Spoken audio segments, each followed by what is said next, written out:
If I see a team that's under optimized on the commercial side, I usually will be able to diagnose the patient that it starts with storytelling, that there is some deficiency around storytelling. It's either an owner sensibility or a coach that doesn't get it and you don't have a strong enough owner to impose it. And what you'll find is there'll be a reluctance to embrace the latest tools. NBA, NHL, MLB all allow 30% ownership from private equity. NFL is moving towards there. I actually think that kind of makes sense. We're going to allow you to take private equity money, but you're not going to have a seat at the table. You're not going to have control. You're not going to have the ability to introduce dysfunction, but you're going to enable teams to have more buyers. That's therefore going to fund more activity. If we were talking about private equity firms, actually having a seat at the table where they had real influence, then that's very bad. People who haven't been operators think they know everything and they could learn it all from an Excel sheet and whatnot. As long as the structure limits influence, so you don't have decision-making be driven by private equity firms, then I think it's fine. Matt, thank you so much for joining us today. We're so excited to have you in the studio. Thanks for having me. The first thing I think that came up when we were looking through, particularly from the sports side of your career, was the title that you held when you were an executive at the New York Jets and head of business operations. So the first question we actually had to ask was, can you just tell us a little bit about what that job actually was? Yeah, I was a executive vice president of the New York Jets. Fancy way of saying I ran the business. It's funny when you run a business of a sports team, people always think the job is bigger than it is. But the truth is, in the U.S., since the media rights are all sold, in a consolidated way, the business of running an NFL team is three things: tickets, suites, and sponsorship. So I oversaw those revenue streams. I'd say the more complicated part of the job was the soft power, where you have, on the one hand, you have the general manager that's overseeing the roster, and you have the head coach, and then you have the head of business operations. And so that is always the sensitive dynamic, the things that go unsaid, who runs what. Can we just unpack those tickets, suites, and sponsorships? Sure. If we do tickets, is it not the same every year? People buy season tickets and it's just kind of a SaaS business. It used to be, it's funny, it used to be like an annuity business. Yeah. And I remember when I started at the New York Jets, I was like, well, and we were sold out in perpetuity, like teams were back then, pre-StubHub. And I said, we should behave like we actually have to earn it, because one day we might have to. And then we ended up building a new stadium, and we had to pay for the stadium, and we had to get people to upgrade for the inventory, and then we had to become an organization that actually knew how to sell. And I would say a lot of NFL teams in particular in the 2000s, early 2000s, actually didn't know how to sell because they were utilities. They were like your electric company, just mailing you a bill. What does it mean to know how to sell then? What did you have to learn that you didn't have and others didn't have? Well, number one, you can't take it for granted. So you can't presume that the emotional connection is going to be there. Mm-hmm. You can't depend upon winning or losing, because you can't count that you're on winning or losing. You need to be a storyteller. You need to foster the emotional connection. You need to have the sophistication of being able to bring someone along and show them value. You need to be able to create a great menu in the stadium so that, here's your crappy hot dog, here's your bill. So it's all the things that go into it. And I remember when I first started at the team, I'm like, woof, we have no infrastructure. But we're sold out for the last 10 years, and then we built the big stadium. We really had to learn how to become a sales-oriented organization. Was there an appreciation that needed to change and that you needed to keep moving forward even though you were selling out, or was everyone very happy? I think yes and no. I think you just asked a great question. What does it mean to sell? And it's when you delve into it, it's a very attenuated thought. What does it mean to sell? Sell doesn't take place when you ask somebody for the bid, right? Sales takes place in all the touch points that exist prior to that. And when I was with the New York Jets, Twitter was just getting started. These thoughts seem so quaint in retrospect, but I remember I was pushing the envelope, and I think I was going on MySpace back in the day, and I got a letter from the league you can't be putting that content out on MySpace. So league's responses typically, maybe this is not the case as much in Europe, but it's certainly in the US, is when you start pushing the envelope and embracing social media tools where you're taking the audience away from owned channels. The reflexive impulse is always to put a moratorium. The NFL used to do this all the time. They put a moratorium. We can't go on Twitter until we figure things out. And so I would always push the envelope back to sales. You'd have to pull back the curtain, bring people closer, strengthen the emotional connection. And the way to do that is through storytelling through social. So I talk about it in my book, not the classiest moment of my life, but in the NFL, the commissioner announces the draft pick and it's televised and it's a big moment, but there's a time delay. So I remember when I was at the Jets, I was like, why don't we announce it on Twitter before he gets to the podium? Again, this is not classy. Do not try this at home, kids. We were building our audience, and we announced the picks. And then, of course, there was a rule passed the following year. But as a result, we built, for a moment in time, the New York Jets, undeservingly so, had the largest Twitter following of any NFL team. Ask for forgiveness, not permission. Exactly. What's the hardest thing on the tickets element, just before we move on to suites? I think the hardest thing on the tickets element back then, and probably more so now, back then it was the beginning of the ability to buy tickets on the secondary market. So remember there was that uncomfortable time where, is it legal, is it not? I don't know what it's called here, but there it's called scalping, right? Yeah. It morphed into a fully sanctioned activity, right? But StubHub and Viagogo and all that good stuff, right? So you're now competing with the secondary market where someone could say, why do I have to buy a season ticket package if I can buy it on secondary? So that was challenge number one. Then challenge number two was, okay, once that became appropriate, the teams used to sell these packages for much less than the cumulative value that you could get on the secondary market. So theoretically, even though you're not saying it's an investment, people can do the math, be like, all right, I can buy a season worth of tickets and go to 4 games and I could sell the other 4. Well, teams then started saying, well, no, I want to capture that. They started pricing it according to the market. So I guess I would say the biggest challenge historically has been the evolution of the season ticket of saying, why do I got to buy it? Often you see like celebrities, be it Drake, be it any of your stars, at these NBA games.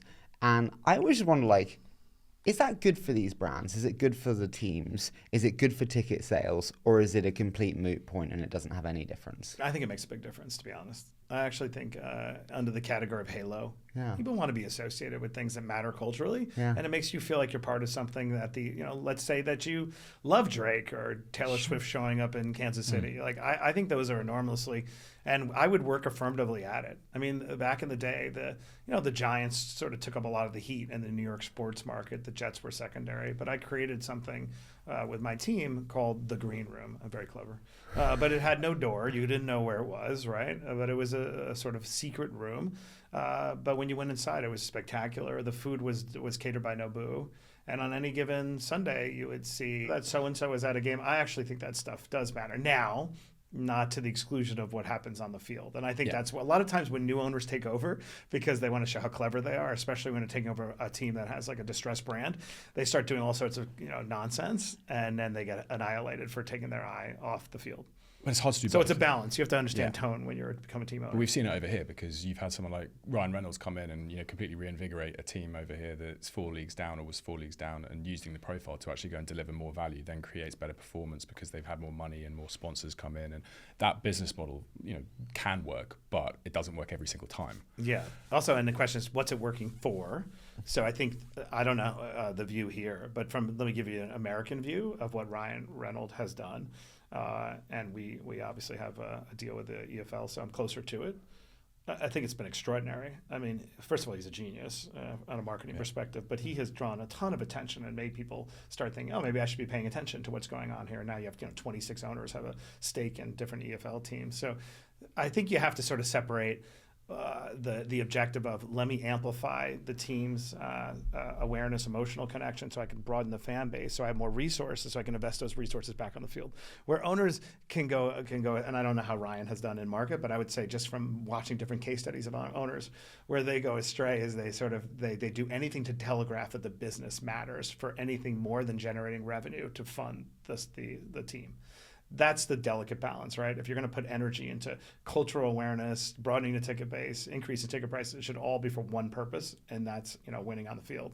But from an American view, what Ryan has done to bring more attention to the EFL has been amazing. How much does the globalization of sports impact ticket sales? When you were at the Jets or Dolphins, how much does that make a difference? And when you looked at the crowds, was there large swathes of foreign globalized crowds, or was it domestic mostly? Yeah, not at all. Mostly domestic. I don't think it has any impact. It's slightly different now because there are different revenue streams that could be more global. Different in football here, European football, right? Because the global media rights, right? That has an impact. What do you think about the games, the NFL games that have come and been played over in London? I think it's an amazing experiment that's worked.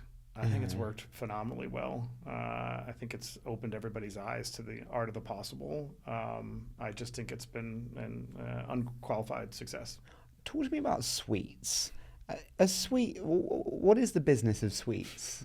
I'd say sweets is the hardest asset that a sports team has to sell. Fascinating. Why? Because you don't necessarily need a suite, because there's lots of different ways you can entertain people. Making a fixed commitment for an asset that now you have to manage every week. I mean, imagine some CFO sitting there looking at this inventory, and if you're not filling up that suite every week, it's going to waste. That's not good.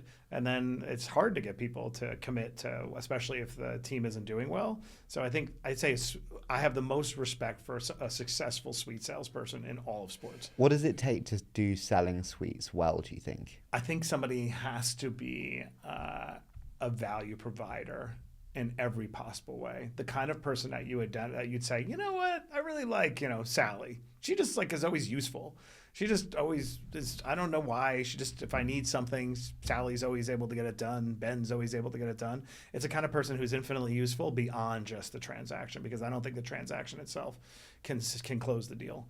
Were you able to sell suites on secondary like you could with StubHub? No, that was not the mark, because there's such huge price points, and and once you break up that suite inventory, you've undermined the value prop. Now, this is old logic. Anyone listening is like, what are you talking about, boomer? Like, we do that all the time. But back in the day, at least, wouldn't break it up. How much would you sell a suite for? I mean, a suite could go for $200,000. Per season? Per season, yeah. Okay, but with respect, this is a relatively price-insensitive audience. It's probably large companies putting it in marketing budgets, or it's super rich people having it as a fun thing. Is it not actually easier, given the insensitivity of the customer base to price? Well, let's differentiate product. We're getting all geeky. Yeah, sure, it's great. But I think an event-driven product, where all eyes are on this event, on this moment, a Formula One race, a Super Bowl, Champions League, is different than taking something where you're trying to pre-sell an entire season because of the supply of inventory. I think anyone can imagine how they're going to fill up a suite at the U.S. Open, right? Any company, any person, but it's different. I think it's the management of the inventory that makes it a hard sell. When you were at Miami, you had quite a lot of multi-purpose events when it was utilizing the stadium, and then you had the Grand Prix and stuff. Did that change how you were able to interact with those premium inventory? Because I think it's then the tail that wags the dog, right? If you're like, okay, I know I'm going to have once every 5 years or so, you'll be in Super Bowl rotation, can't commit, but seems to be the way things played out historically. And then you've got an F1 race, and then you've got these great soccer matches. When I partnered with Steve Ross, and for the audience, just historical reference, I used to be the vice chair of the Dolphins, oversaw the team, and then stepped back, about 3 years ago. So no day-to-day management oversight, but lots of insight. Yeah. And so we started. This whole soccer business was initially an attempt to bring the best soccer matches to the U.S. The best what, sorry? The best, well, I have to say in the context of football. How am I going to check? If I said the football business, you'd be like, what are you talking about? Well, we'll do football 2.0, but then who's derivative, who's subordinate? You were first, so that doesn't make any sense. No. So we started that business where we would bring in the best international football teams to our football stadium to go ahead and create more events. Yeah. And we saw where Miami was heading. What's the portion of ticket sales to suite sales?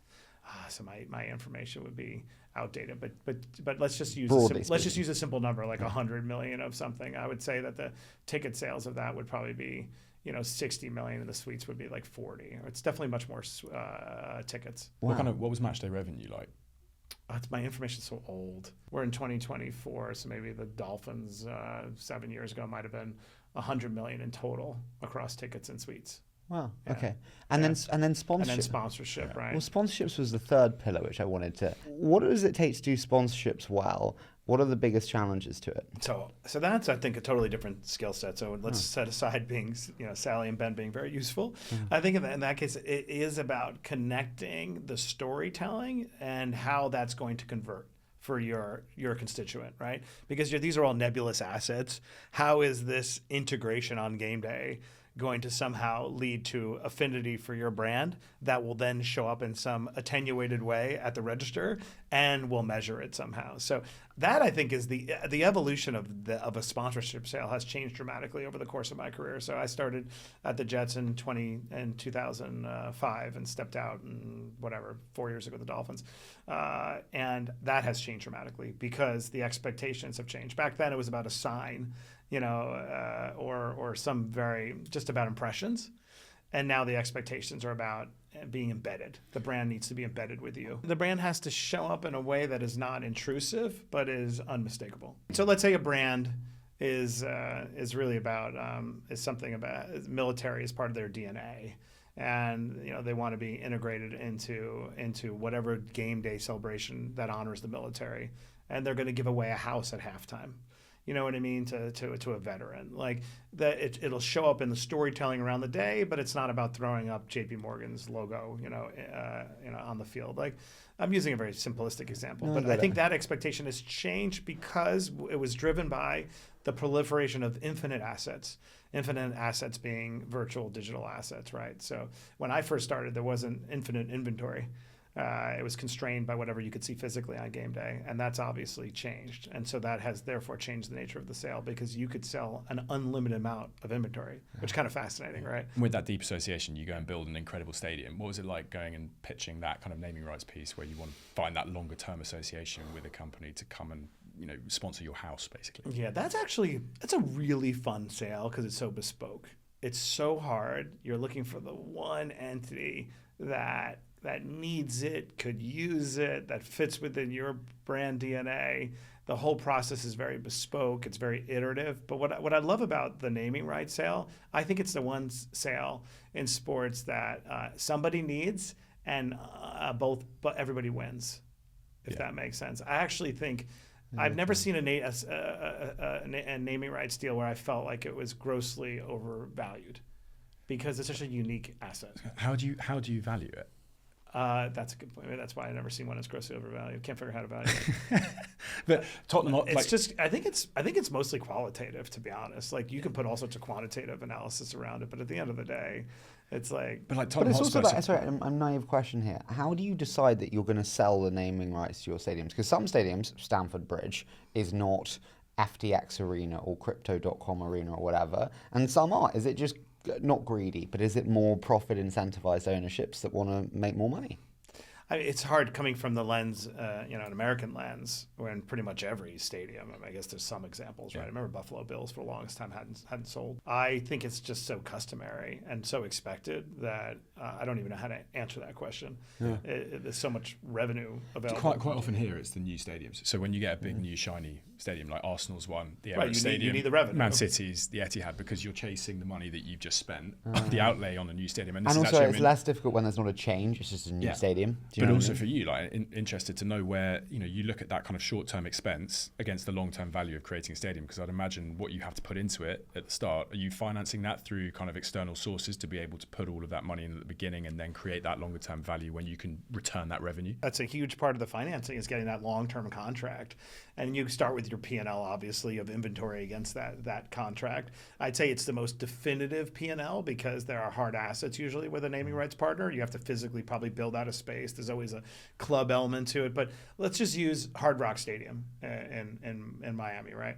Doesn't that feel so perfect, right? It feels right. It's hard to separate the stadium from the identity of Hard Rock. It all works well. It's Miami. I think there's let's set aside crypto naming rights deals. I think they begin to merge in a way that I think is priceless to the brand. Do you mind about like brand alignment when someone says, "Hey, we'll pay 50 million more, but we want Crypto.com Arena"? Like, to what extent does actually like brand alignment matter over pure dollars coming in? It does matter a lot, actually. You have to forecast into the future. There's been naming rights deal. I won't bring up the company because easily you can Google the controversy if you'd like. But there was, in the days of Jets Giants, when we were working on the stadium, we were doing a naming rights deal. There was a partner that we had been pursuing, and then it hadn't come together because of a controversy about something that was a legacy issue for them. So it's not purely driven by just sheer cash on the table. Oh no, for sure. I in my career have passed on naming rights deals because of the nature of the brand. Wow. Yeah, no, it's a lot more discerning than you would think. Now, you may look at the end result and say this is a discerning choice. They chose that company, but it is definitely a process, and every team starts with a set of principles of what they wouldn't do. It's less about what you would do. It's about what money would we not take. And you also don't want to do a deal with a company that's going to go under in 3 months. That's like in 3 years. That's the worst. It's so hard to sell a naming rights deal when your naming rights partner imploded. What was the biggest hidden cost in these businesses that people may not know about? hidden cost in running a sports team? Such a good question. I'd say that the hidden complexity in running I'd say the hardest part about running a sports team, this is cultural.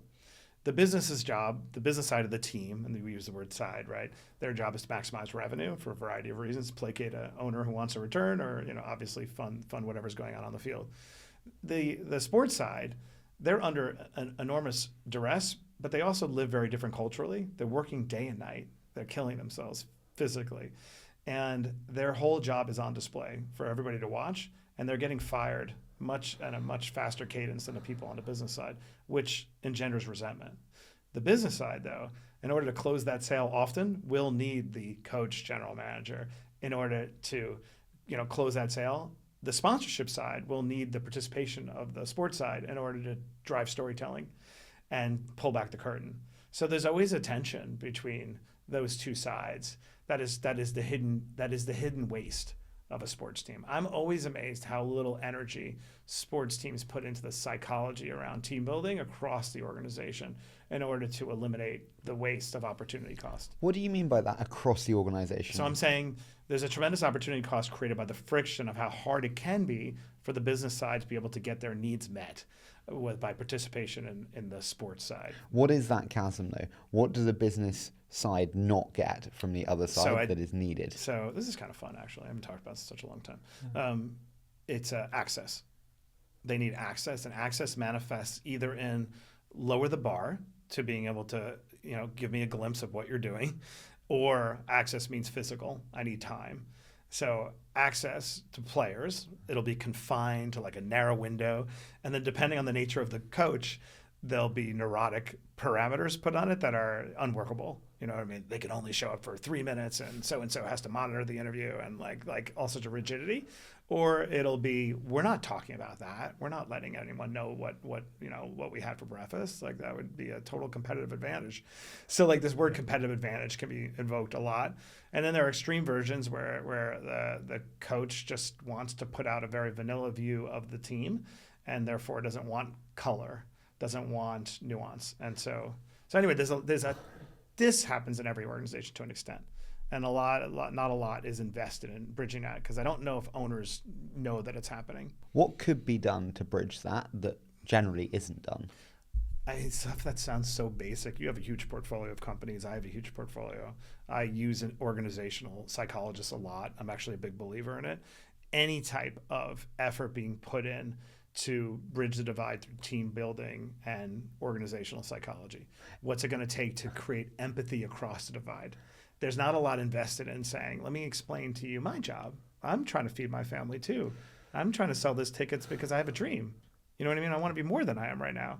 And there's not an attempt to stoke that empathy across the divide. You said about access. I am fascinated by that, because there's another tenet that could be a blocker to that in my mind, which is player agents who have specific deals with their clients. To what extent were agents a blocker to the access that the business side needed? Yeah, the agent can definitely be a blocker, but ironically, the agent is actually secondary, because the agent simply wants the athlete to be paid outside of the normal course. So the team or the sponsorship or ticket salesperson might be like, well, that's part of the deal, right? It's like today's a day where you do stuff like this, and the agent might want to get, well, that's separate. They should get paid. That is actually much lower on the list, because there's a clearing price for that activity. But before you even get to the agent maybe saying this is incremental, it's the team, it's the coach. And let me tell you why this happens. So why is there an opportunity cost of the friction between both sides? And it's because the owner doesn't know. And here's the weird thing about so many sports teams. It's probably the majority, right? You have this Zeus-like figure that's called the owner, which is such a funny old phrase, right? The owner is remote, usually, because he has 9 other jobs, he or she. And so, therefore, they're remote. But they actually are, in many cases, several parts of the organization will roll up to that owner. I think that's the majority, at least in the U.S. They really will. When you look at some of these owners, I look at these billionaires, they really have stuff roll up to them. It would be fun if we had an org chart right now, but I bet you if we looked across all the teams, you would find that the business person rolls up to the owner and the sports person rolls up to the owner. The minority have a czar-like figure that rolls up to that person and rolls up to the owner. And that actually, owners don't know that they want it this way, or somebody with power refuses it. It is hard to have a coach or a GM rolling up to a business person, right? Because they don't want anyone to come between the owner and that person. But the owner also doesn't want anyone coming in between them and that's the fun part of the job. But then on the ground, day to day, there's nobody to arbitrate whose needs will win the day. Does that make sense? Is it not slightly ironic, though, that the ultimate decision maker is someone who probably has no real expertise in running a sports team? Largely, they're people who make money outside in very successful business activities, but they don't know about running a sports team. It's kind of, in a lot of cases, sorry, Charlie, kill me for this, like fun projects, passion projects. Well, that's what's amazing. One, they don't have any experience running a sports team. Yeah. Two, they believe they have all the experience they need to run a sports team. Three, they're not actually running a sports team because they're not there day to day. And then four, no one's actually on the ground with the ultimate power. So let's use an NFL as an example then in the U.S. A much more typical example would be a GM and a head coach. Maybe the GM reports to the owner and the head coach reports to the owner. Maybe the head coach reports to the GM, and then you'd have a sports executive, probably called the CEO, who also reports to the owner. They are both physically located at the training facility. The owner is off doing 19 other companies. I think that's the more typical structure. Can we use this as an example? Because I think it's really great to shift that into the kind of wider league structures now. Because what you have within the US generally, which we holistically call franchise leagues, right, is closed systems. So you get secured value in these teams, knowing that they will be participating at the top level for consecutive seasons. We don't really have that within European structures. And I think we've seen over the last few years, when it's been suggested, the friction that it can often cause with fan bases. It didn't go super, did it? Didn't go very well. You know, the European Super League is the best example of that. But on the flip side, then there's a lot of complaining around the lack of value and revenue that we can drive over here through these teams. Do you think it's possible to have open leagues where jeopardy is fantastic, entertainment is rife?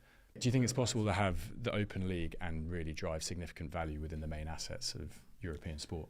I think it is, because I think it's what makes it beautiful and amazing is the danger and the threat. I think it's what makes it spectacular. And I think it's very easy for an American like venture capitalist or somebody who doesn't understand the heritage to be like, well, this doesn't make, you just had less, just only the best. You would generate, more for it, right? And but I think once you realize the value of the passion, the avidity, the intensity, the heritage, the culture, and how much that is related to the danger of being able to be relegated, I think that is driving a tremendous amount of value that doesn't show up on paper, if that makes sense. It'd be easy from the outside to be like, oh, if it just was closed and you only had the top 10 teams, then you'd probably get more for your media rights. So what do you think about European Super League then as a structure within European football? I don't think it works, and I don't think it should work. So why? Because I think what you have works amazing, and I think that when you have a closed league, it's just not nearly as compelling. I am looking at sports teams today going, have we reached a ceiling in terms of the pricing that one can get for a sports team? No. So, I mean, here I'm not actually projecting an opinion, which is a rarity. Yeah. So how do you think about where that goes, given the already exorbitant prices? Yeah, I think, number one, scarcity. Two, I think we're very early in tapping into private equity. I mean, in the U.S., for context, NBA, NHL, MLB all allow 30% ownership from private equity. NFL is moving towards there. But we're still relatively early in that progression. I think the first deal was done in PSG was one of the early ones. There was right? It was Colony Capital, 2006. Yeah. We're very early in the evolution. And so that's only going to drive up prices more. I actually think that kind of makes sense. The way the leagues have approached, if you think about it, we're gonna allow you to take private equity money, but you're not going to have a seat at the table. You're not going to have control. You're not going to have the ability to introduce dysfunction. But you're going to enable teams to have more buyers, basically. That's therefore going to fund more activity. I actually think it kind of works. And if you look at it from an Apollo type standpoint, where you're looking for places to write very chunky checks with uncorrelated returns, and sports has proven that it is uncorrelated largely, I think it actually makes a ton of sense. What do you mean by the proof of uncorrelated returns? I'm just saying that sports assets perform in good times and in bad, and they're not correlated to the NASDAQ. And so I think generally it makes a ton of sense. Do the motivations of private equity and good sports business and performance and teams actually correlate? Back to Harry's point. They wouldn't if they had power. If we were talking about private equity firms, actually having a seat at the table where they had real influence, then that's very bad. People who haven't been operators, think they know everything and they could learn it all from an Excel sheet and whatnot. And I just think if the motivation of private equity wasn't about the compounding over the duration, but was about how to extract more value this year, then I think it's a very different outlook. These deals are getting done because you can go ahead and write a very large chunky check, expect a certain CAGR predictably over time that's uncorrelated to performance in other assets. That's the bottom line. So I think as long as the structure limits influence, so you don't have decision making be driven by private equity firms, then I think it's fine. Yeah. Now, I think the leagues will probably look back and probably regret a lot of these deals that they may end up doing when you sell a piece of the league for, how decades of future revenue stream at a moment when you're desperate. I don't know if how those deals play out. Well, some clubs have been doing that. Barcelona sold a portion of their future media rights up front to try and make sure that their books balance that year. It's like what a government would do. Like, I have an idea. Let's generate an influx today. But then again, crisis dictates you do what you can to get through it. So, but you got to imagine that you sold a future revenue stream today, decades out, you probably would end up on the wrong side of that trade. How would you value sports teams? I find it interesting because we look at the revenue that Premier League teams create, and the top one last year I think was Man City at about 750 million. And if you were selling it, or Man U just similar for roughly a valuation of 7 and a bit billion, you're getting a 10x on the revenue they're generating, but that's a massive brand and a relatively small revenue stream. Do you think it's possible to get the revenues increasing towards the size of the brands of some of these assets? I think because of the digital assets, obviously, so you can create more inventory. Sooner or later, the media rights are going to become under significant pressure, so that can't go up forever. When you say under significant pressure, I just think that eventually you're in a downturn. Like that is going to where do media companies get their revenue from, right? Advertising.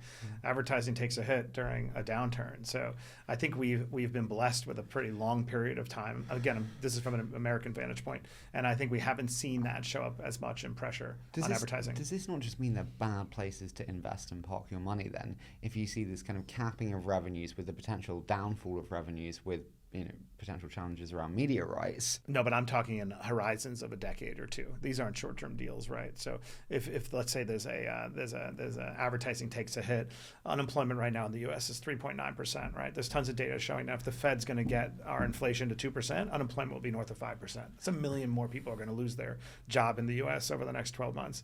That's going to show up in advertising revenue, but we're talking about a period of 3 years. And I think these deals are being done when you buy a stake in a team. But I'm also just looking at them like as pure investment play, where you're buying these teams and over a 10-year period, God, at the prices you're coming in at, maybe a 2x would be a good result. You can get 2.6x on the S&P in 10 years, and then you have full liquidity and none of the friction and challenge. Yeah, but remember, this is one asset in a portfolio of assets, right? So they still have exposure to the S&P. This is a pretty safe place to put a big, large chunk of your money that gives you a lot of psychic income that can be used for a lot of other purposes too. How much? Think about the deal flow that flows from owning a team is extraordinary. Let's talk about waste. Yeah. This is one of the things that frustrated me when I was at the NFL. I mean, I had all these opportunities to invest in so many different incredible companies early on, Facebook, things like that. All these media companies, when they roll on through, are willing to do equity deals in the beginning, right? The deal flow that comes from owning a sports team is immeasurable. So you have to remember when somebody's buying one of these teams, they're leveraging that ownership to get themselves in any deal they want in any context in that geography, real estate, technology, anything. How much of buyer psychology, it could be PE or it could be a super high net worth individual, when it comes to buying teams, is external ego, deal flow, status versus the financial asset? I find, in my experience talking to owners, I have never met an owner, I'm trying to think, so to hold myself honest, because I'm sure they exist, who bought a team for a motive other than wanting to compete and wanting to win. It was always the primary motive. Wow. Always driven by sports. That's nice. So business opportunity was second. Now, here's where they go wrong. wrong. Ego and status?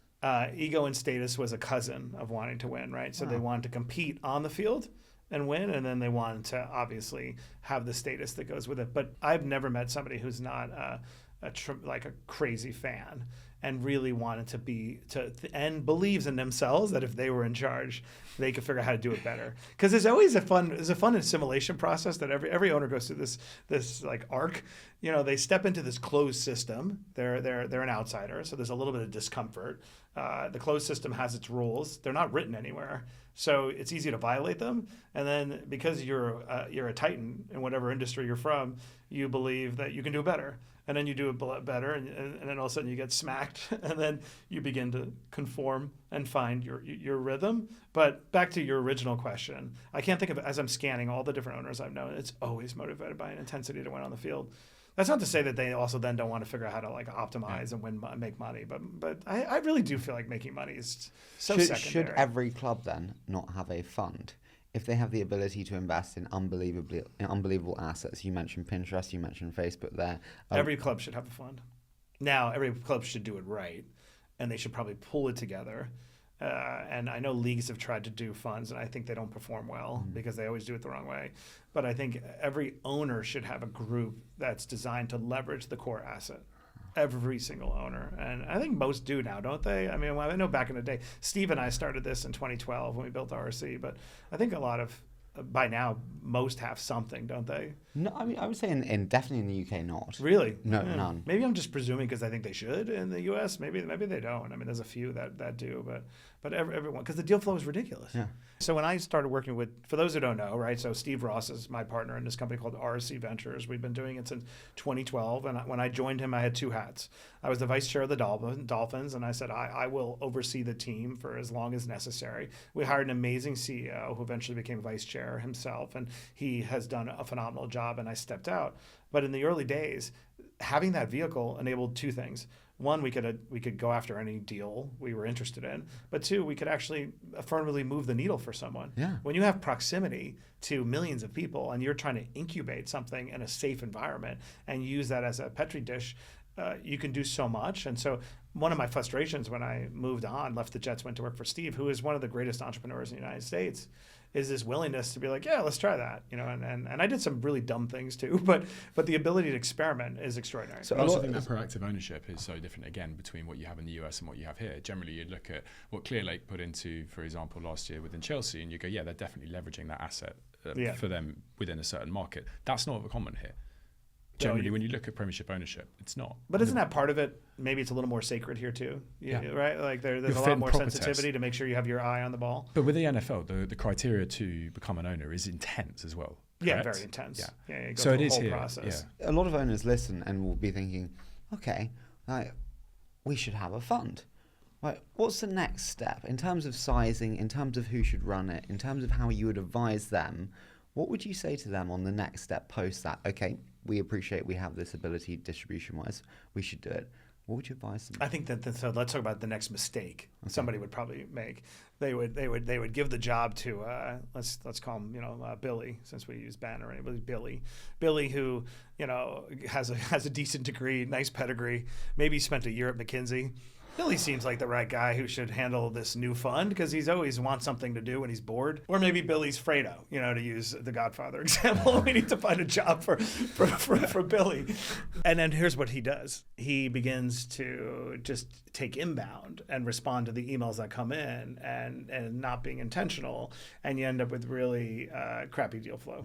The right thing to do is to say, okay, let's do this as if this money was outside capital and we have to get a venture return. This can't be things that just feel good. We have to hold ourselves to the highest standards if this is not our money and hire a group of people or one person or you that knows what they're doing and then go after deals that are good. I think where I think a lot of ownership groups make a mistake is they take the inbound. I probably made the same mistake in the early days, not intentional.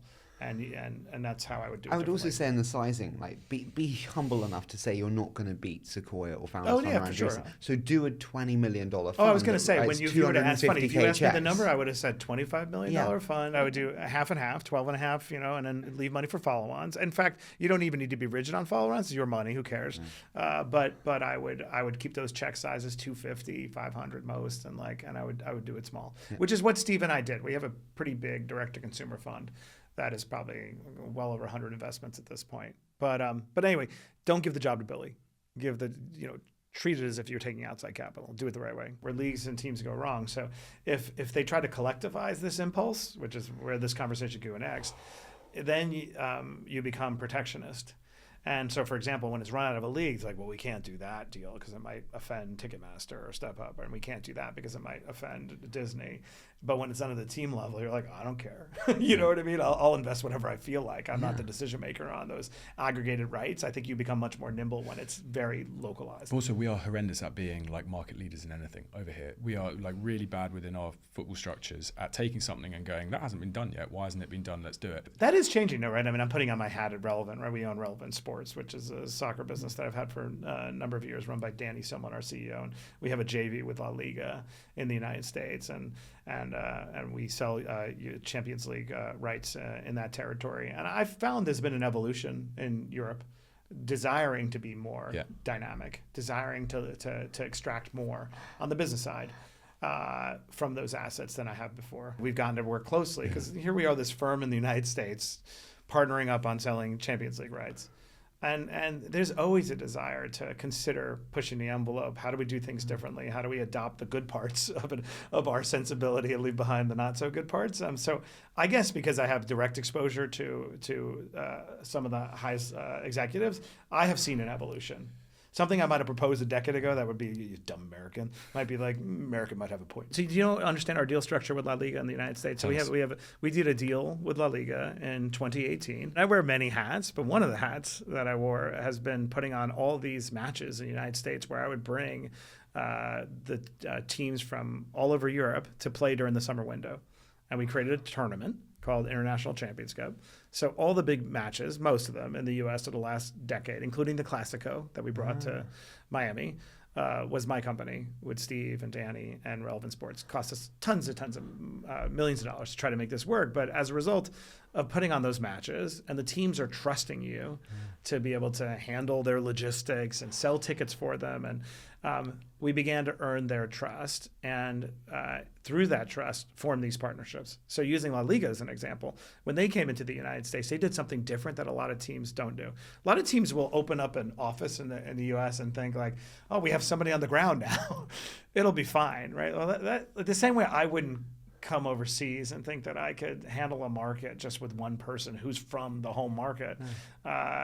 La Liga took a different approach, and we created a joint venture with them to handle not just their media rights in a territory, but to create a storytelling machine. And we built a storytelling machine. We have a team in Mexico that is doing content in Spanish, but native content, not just translating. Like we started telling the story, and that's been our approach generally, is to like do long-term deals and cultivate the market. Can I ask you a blunt question? Is that a good business? Okay, so let's talk this through. So the margins of actually handling that relationship. So I don't know if you've ever found yourself in a situation where you work really hard at something, and no matter how hard you work at it, you know fundamentally the economics are never going to work. For all the promoters out there who are doing deals with teams where you're basically renting the team's content and then you're trying to layer on sponsorship and media rights, it is almost impossible to make that business work if you are trying to create IP. Because once the IP becomes more valuable, like, well, that looks pretty interesting, what you created over there. You know, let me increase the cost for you to bring you to the United States. However, partnering with the team, where both of you have skin in the game, you know, emotional equity and stakes, right? Which we do in all these relationships now. That is not a bad business to be in. The challenge is we would never be in this business. We would never earn the right to be at the table if we hadn't put in a decade of pain and suffering. So you had to be the There's third party. There's been times when I would like shiver like a little rabbit overnight because we'd have 25 matches happening all over the world at the same time that we had put on. You know, we had a match in China at the Bird's Nest, and then there was terrible flooding there, horrendous flooding. The match had to be canceled. I mean, like, so that is not a business you want to be in.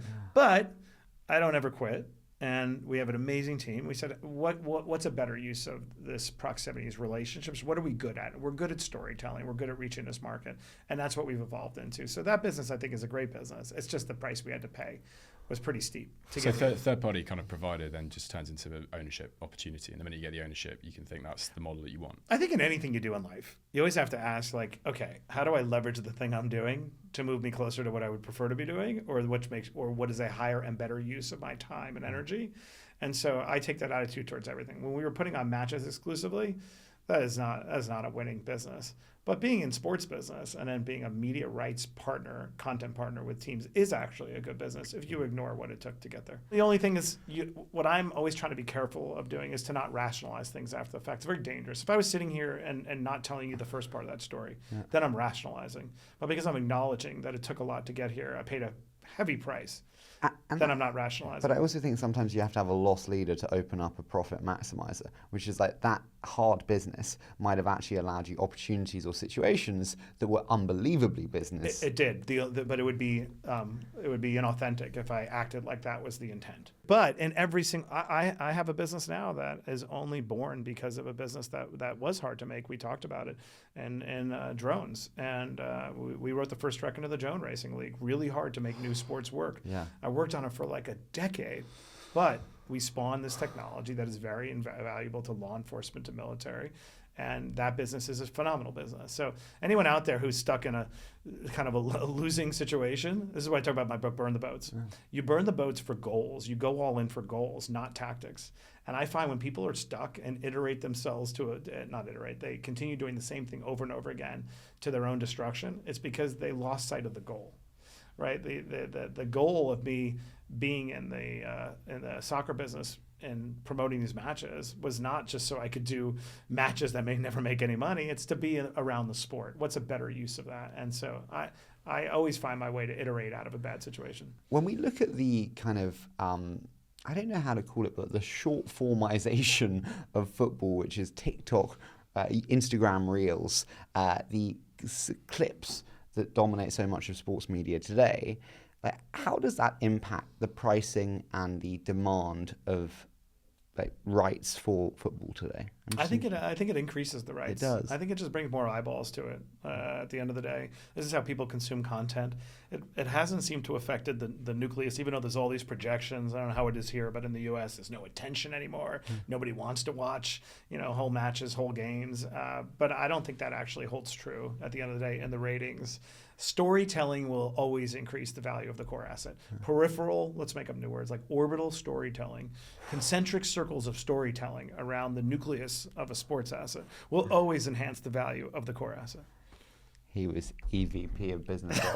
No, I teach at Harvard.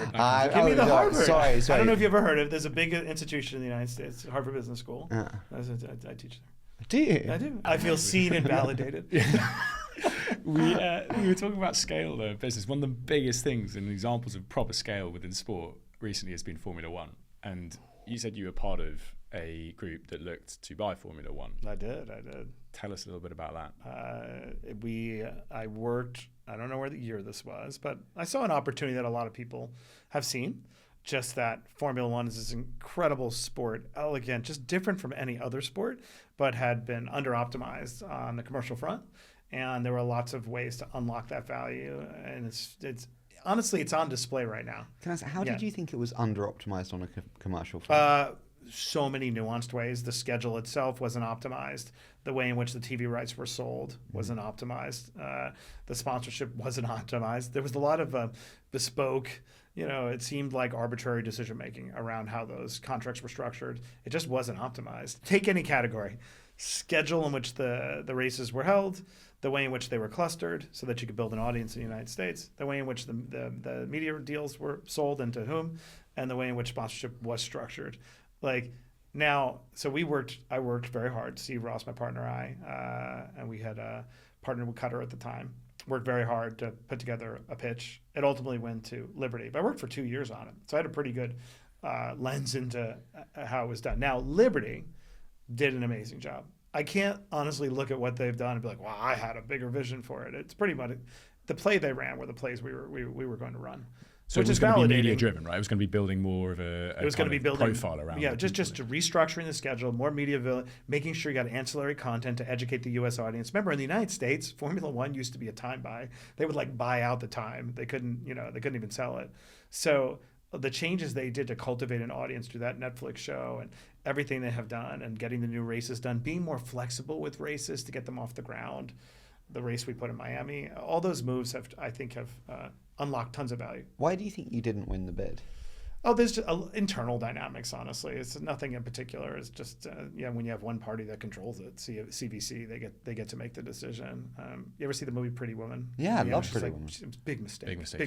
Huge. Huge. You work on commission. That's not entirely true here, because actually, I like the line, but I think Liberty has done an amazing job. So we ended up putting a race in Miami, which is amazing. I don't know. That never would have happened. You know, it's funny in life when you're like, that never would have happened. Yeah. That never would have happened if we hadn't worked on acquiring the sport and if I didn't hire an amazing CEO, Tom Garfinkel, who already had worked at racing. Yeah. Those two things come together and now we have a race. And so, I don't know. Again, it could sound like rationalizing when things don't work out, but there's always a way to make things work out. Yeah. One of the main reasons I think it's done so well is because it's built real character and profile behind the helmets. And beforehand, your interaction with Formula One was just often with the helmet in the car and very little relationship with the face. Exactly. Yeah. How influential do you think that is at the moment within sport? Because so much of the time now we see individual, not team or brand, driving attention. Yeah, I think it's just, I think the things that, if I see a team that's under optimized on the commercial side, I usually will be able to diagnose the patient that it starts with storytelling, that there is some deficiency around storytelling. It's either an owner's sensibility or a coach that doesn't get it and you don't have a strong enough owner to impose it, or you haven't built up a storytelling machine because you're like, why am I going to invest in 3 camera op social media? Why is, we'll use Mark now. Why is Mark coming on the team plane? I only want one business person on the team plane. Like, honestly, crap like that. I've seen that happen where the number of people that can be brought on the team plane on the business side is limited to X. And so that becomes a coveted seat. So only the most senior executives can go. Where it's like, actually it'd be more useful to have 3 interns with cameras fly on that plane. Yeah. So if I see an under-optimized brand, I will usually figure out what's wrong with your storytelling operation. And what you'll find is there'll be a reluctance to embrace the latest tools, right? I don't know. There isn't anything right now that's YouTube Reels, I suppose, would have been something, or Insta or TikTok. It'd be fun to go ahead and do a chart of who were the first early adopters of TikTok. I guarantee you'll see Dallas Cowboys is high up on the list, and the usual suspects. So maybe that's not the way it is here, but it's certainly in the United States. On the celebritization of people and the dominance of individual characters, it's a bold one, which you probably disagree with me on. But when you look at Messi and his prominence and importance to Miami, when he retires, I do not see the sustaining excitement in US football in the way that we have it today with him there in any way. Yep, I think it does nothing. I mean, I think he's amazing. Amazing. And But this idea that it's going to reinvigorate the MLS and it's like, this is just a start. I must credit my people, right? Because they have developed a deep love for football, and they are not easily seduced by one move, right? And Americans want to seek out what's the best. Yeah.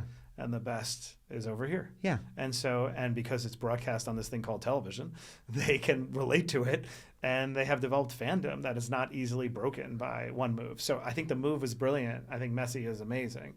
And I think it all makes sense. I just don't think that one move does anything without a vision to build upon it. And I'm not sure what the vision is within the constraints of the structure of MLS, right? There's certain constraints that really make it hard for them to compete at the highest level. I totally agree with you. Pow, total agreement. I mean, right? Yeah, we've gone full getting circle, uncomfortable baby. and uninteresting. Yeah, that's where it dies. I love that. Sorry, I interrupted you on new sports. No, I was just on new sports because you were talking about pickleball. You were going to do pickleball. Because you were talking about optimizing storytelling and but doing that when something's established compared to doing it in early iterations of a sport. You've just you've got a team with LeBron James. Yeah. How do you go about creating that value for something like pickleball?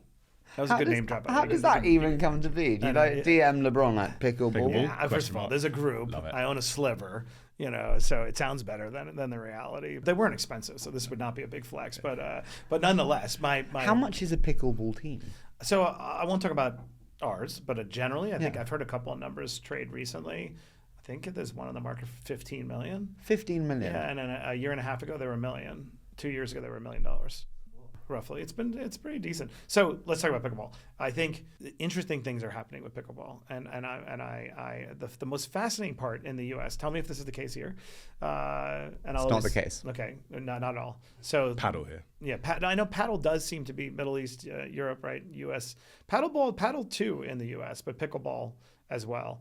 That I have never seen a participatory sport take off like this, where people made capital investments to accommodate it that are very expensive, that create a whole constituency that's going to fight for that sport. So in pickleball, huge amounts of real estate in the U.S. have been converted to pickleball courts. And so therefore you have an owner who made that investment to convert it, and then business models have sprouted up around it, beer and wings and pickleball, name X and pickleball all over the U.S. And so it has real staying power. But I haven't seen the storytelling around it. And then there's some people who believe it's a hard TV product to make work, and yet on TV it's actually pretty interesting. So I don't really have an opinion about where, other than really enjoy it and it's fun to play. But the fact that the participatory sport has taken hold I haven't seen that in my lifetime. I can't think of another thing that came out of nowhere where so many people are playing it. Yeah, and I'd say that as paddle here. It's exactly the same thing. Paddle courts going up everywhere. You can't get enough of them. Huh. Why not pickleball? Don't know. What's it just wrong? hasn't there. What's wrong with you? There is never a Do you pickleball want me to court teach somewhere over a paddle. Yeah, come for it. I don't know It's what. not hard. I don't It's know. the whole point. How is pickleball noisy to play? I'm going to say no. Okay, because paddle's really noisy. No, so you no, keep I'm losing lying. planning permissions. I'm lying. It's noisy. So all these noisy sports, they got a there's problem. like tons of articles about people Yeah. complaining about the sound of hitting. What's amazing about pickleball, which is why I think it's fascinating, unlike anything, is that you could beat Tom Brady. You know what I mean? Like, it's a sport that people love to play, and you could beat Tom Brady. And I think that has a certain appeal. So I think both that and paddle have real staying power. And that's cool, because so many people come to me, I feel so bad. They're like, you did drone racing, all these other sports. And I'm like, I mean, trying to create a new sport is so hard. And it's fun to see something really take hold like this. I guess it's not that new, but in terms of adoption, it's interesting. What is an example of a sport that really took hold that didn't sustain? Are there any cases where it's like it had hype and then Oh, that didn't sustain, Yeah. but we wouldn't remember them, right? Like, well, but I mean, we still have memory. Not sports. we have some recall. Like, I don't know. Not sports, but iterations of sports. I was going to say, I mean, endless pitches of things that I've gotten across my desk that I don't even know where it went. That didn't quite. So much has been spent you're right, at a nascent stage Do you where, see what I mean? where we Yeah. wouldn't even remember it. But where people, it's more about. I actually care from an empathetic standpoint. I get a lot of people who are so passionate about their one niche sport, and they're gonna like, I quit my job, I read your book, I burned the boats, and I was like, no, don't burn the boats for that. Where they're like, I'm gonna bring my niche sport to everyone. Here's my book. There you go. Oh, there we go. That's my book. What's it called? It's called Burn the Boats. Love that. Okay. And the premise? The premise is that we all have these metaphorical boats that beckon us to retreat from our true potential. So I'm appropriating a very jingoistic military metaphor that goes back to the beginning of time, called Burn the Boats. Cortez did it, but he just had a better marketing campaign. Actually goes back to the beginning of time. Chinese, every culture has a story. And so, but I wanted to survey all these influential people that we know and respect and pull back the curtain on what was their metaphorical boat. So I have Scarlett Johansson, who I work with, and NFL coaches, just everything. And me, my metaphorical boat was the shame of poverty and the anxiety, imposter syndrome that I've carried, my life. What would it take to burn those boats? And so anyone out there who is struggling with committing to their potential and they know it, this book is meant to model you said there vulnerability. about shame of poverty. Were you ashamed of the... I was... It's weird because now when I look about it, what would I be ashamed of? I was ashamed of the lack of finishing, that I would be discovered for not having the finishing. These little moments, like I go on Shark Tank and I'm like, Mark Cuban can see right into my bank account. Like a lot of like fear of fraud, I don't really belong here. And just because my whole upbringing was concealment. Right? If you literally... It's so interesting that even at that stage, you're on Shark Tank, you're sitting in one of the most cool and coveted chairs in business in the US media, and you're thinking that? It's interesting. Oh, I mean, and again, it's funny you say this. So this is a little abstract. One of my biggest frustrations with social media is if you look at the narrative arc that gurus and everybody puts out, it's this idea that I once stumbled, all their flaws are in the rearview mirror, and now they manifest with the answers. And that's not real life, because we all struggle concurrently, even if we're successful. But people don't want to take down their success. When I was on Shark Tank, if you looked at the video, you'd say, kid's kind of a natural, right? I mean, I was invited back. I'm pretty good at it. And I remember talking to my wife. I was like, I'm perpetuating a lie if I let the tape doing the talking. It's not the truth. It took so much for me to get there. I was up for 2 days straight. I was like, I need to tell the story, but that was a choice. And I tell the story of how when I went to see Damon John, who's on the show, and he lived in Queens too, and we talked in the room, and I said, I gotta tell you, Damon, I'm freaked out. I know it's pathetic, but I'm freaked out going on. And what were you freaked out about? It was such an act of stepping out. It felt so preposterous that I was going to go from the 16-year-old high school dropout to now I'm a shark on Shark Tank. Like, for whatever reason, it's just... Do you feel like you belong now? Oh, for sure. I feel like I should own it. But at the moment, I didn't. But and the reason why I tell the story is if one were to watch and was that 16-year-old boy growing up in that roach-infested shoebox apartment, if they thought I was a natural, they would never think they could be me. But if I tell you how utterly pathetic I was on the precipice of transcendence, when you find yourself feeling like an imposter, you're like, oh, Matt was cringy. I could get there. Does that make sense? Yeah. Like, and this was my book is an attempt to push back on that nonsense narrative that we put out. I go to Damon John in the room and I tell him, and he goes, first after MFing everyone else, like, they don't know what we went through and whatever, he goes, let me tell you something. You belong here because you are here. That's it. And I was like, that's just like, it was like Socrates, like, it's actually true. I think, therefore I am, or whoever said that. Descartes. Yeah, exactly. That there's no final arbiter on belonging.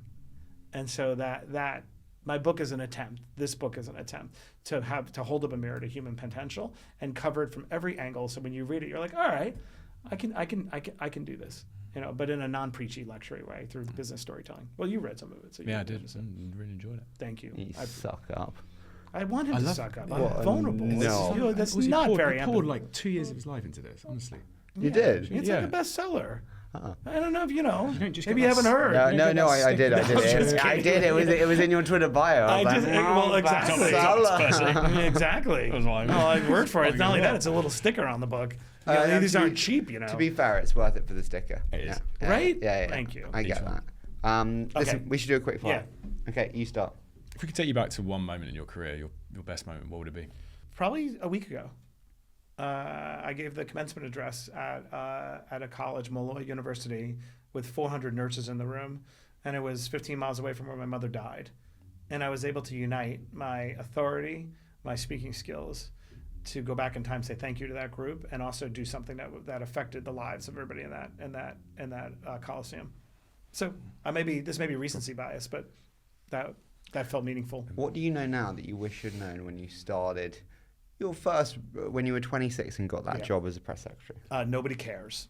Yeah. I wish I knew nobody cares. We presume people are judging you and are spending so much mental energy on you, and they truly don't care because they only care about themselves, and that's actually very liberating. I want them to stay totally preoccupied. Actually, I always say you're nowhere near as important as you think you are. No, but it's very liberating, right? Because there are times in life when you feel sad that nobody cares. Like, I'm hurting, and that sucks. Yeah. But the upside is when you are trying to do something, you think you're being judged, they just don't care. I wish I knew nobody cared. I wish I knew nobody cared like 5 years ago. I didn't know that. I only knew that once I had a lot of liquidity and a lot of freedom. Isn't that interesting? I didn't realize nobody cared until I was safe. Does money make you happy? For sure. Yeah, money facilitates happiness because the absence of money makes you very unhappy. Yeah. Not for everybody, but for a lot, and for me it did. So I don't buy into that the Pollyannish nonsense. Like, I actually think money is very useful. What keeps you up at night? My kids. Yeah, always worried about my kids. Making sure that they did right by them. Where do you think the biggest hidden value in sport is at the moment? I don't have a great answer. I think it's in like the professionalization of players into companies. Like, if you think about every player as an individual company, I think players and the company that they could be so much better. Brand. Yeah. I wish I had a better answer. I'm trying to think, is there a emerging sport? Love. I'm very long the NBA, to be honest. If I had to buy one team, it would be always an NBA team at the moment. Really? Yeah. What was the single best financial investment that you've made? I think in the end it's going to be this drone company that I created because it represents everything I love and I own a significant stake in. I've put years and years of hard work. It's important to the world and will be a very, very big outcome. And interesting, born out of sport, right? Huh? Born out of sport. Born out of a sport, yeah. I've loved doing this. Me too. Despite it's been rich. Seriously, no, really, you guys are amazing. Like, what you've done, this podcast, the whole thing is great. And you're also you're also rehabilitating Brits. Like, you're not as sarcastic as I expected, and that's nice. You know, Yeah, I'm quite you're doing direct. good for your people, Thanks. which is great. It's been an absolute pleasure to have you on. Thank you so much for joining us. Well, thank you for having me. We're being so formal. I appreciate it.